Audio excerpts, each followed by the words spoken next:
Perkenalkan, nama saya Tiffany Anugrawati Tanewa, Prodi Teknik Informatika semester 5. Dalam membahas sistem informasi, tentu saja perlu kita ketahui dahulu apa itu sistem. Sistem adalah suatu kumpulan atau himpunan dari kegiatan komponen, unsur, elemen, atau variabel yang terorganisir dan saling berinteraksi satu sama lain sehingga membentuk kesatuan demi melaksanakan suatu fungsi untuk mencapai tujuan yang telah ditetapkan.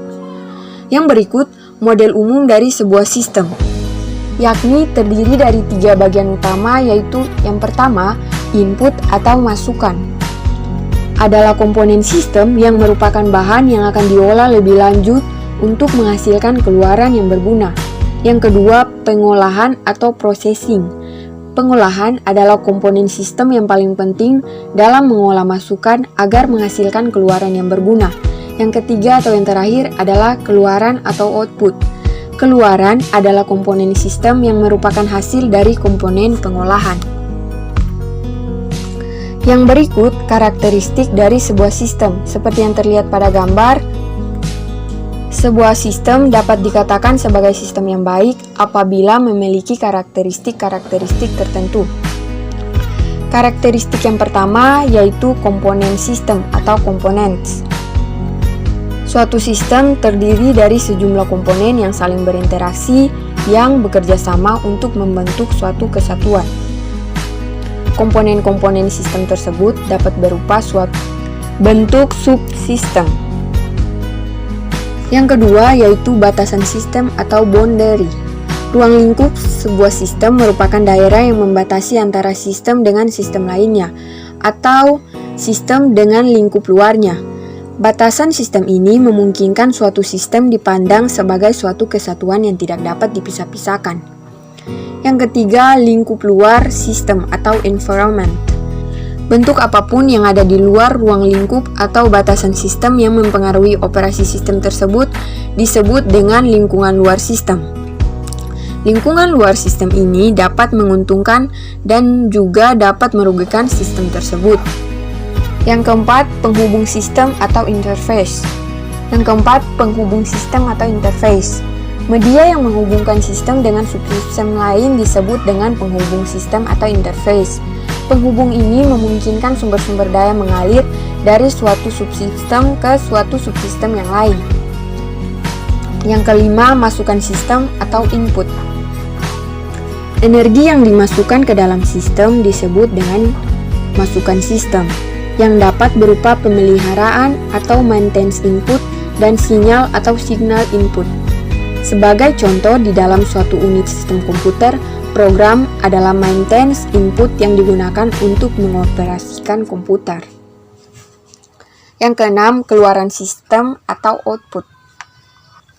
Hasil energi yang diolah dan diklasifikasikan menjadi keluaran yang berguna. Keluaran ini merupakan masukan bagi subsistem yang lain, seperti contoh sistem informasi.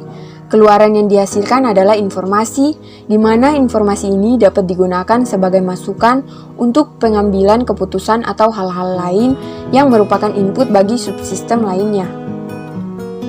Yang berikut, pengolahan sistem atau proses.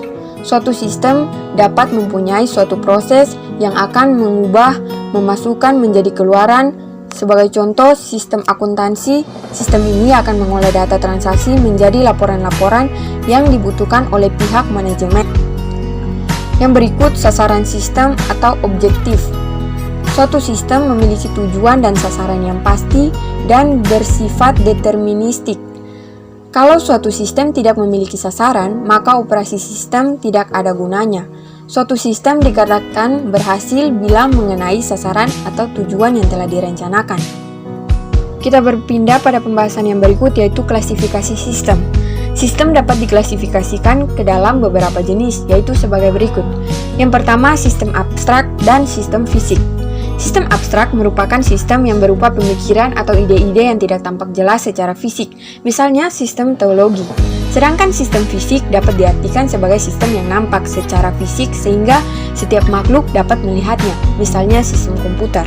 Yang kedua, sistem alamiah dan sistem buatan manusia.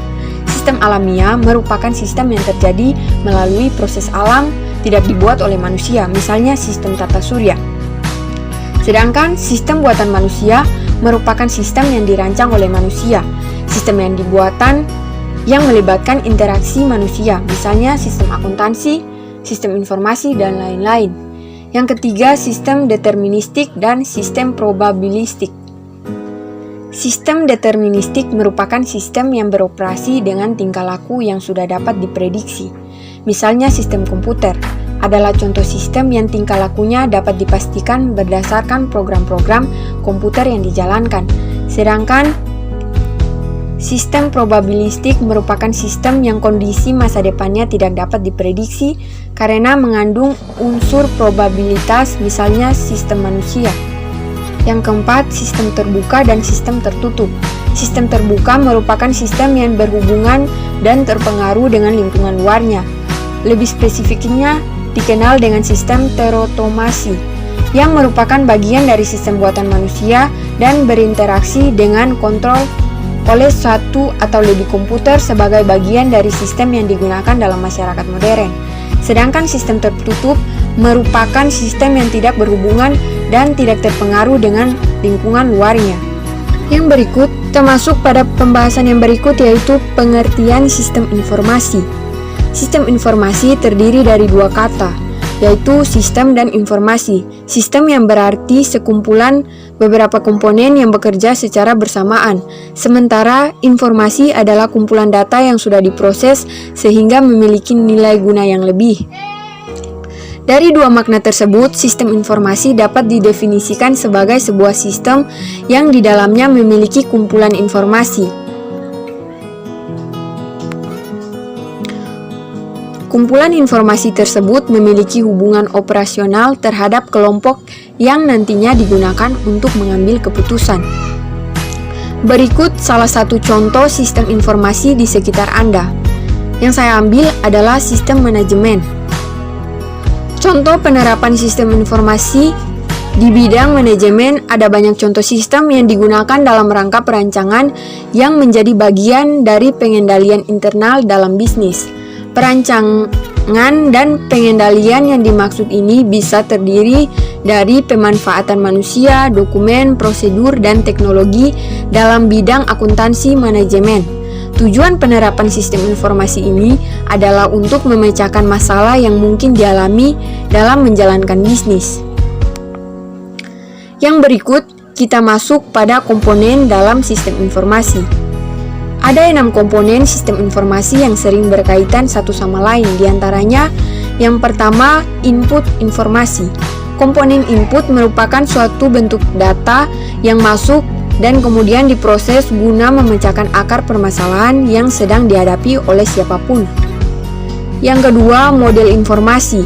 Komponen model akan menerima komponen input dengan melibatkan berbagai hal detail seperti kombinasi antara prosedur, logika, dan perhitungan untuk mendapatkan output atau hasil yang sesuai. Yang ketiga, output informasi.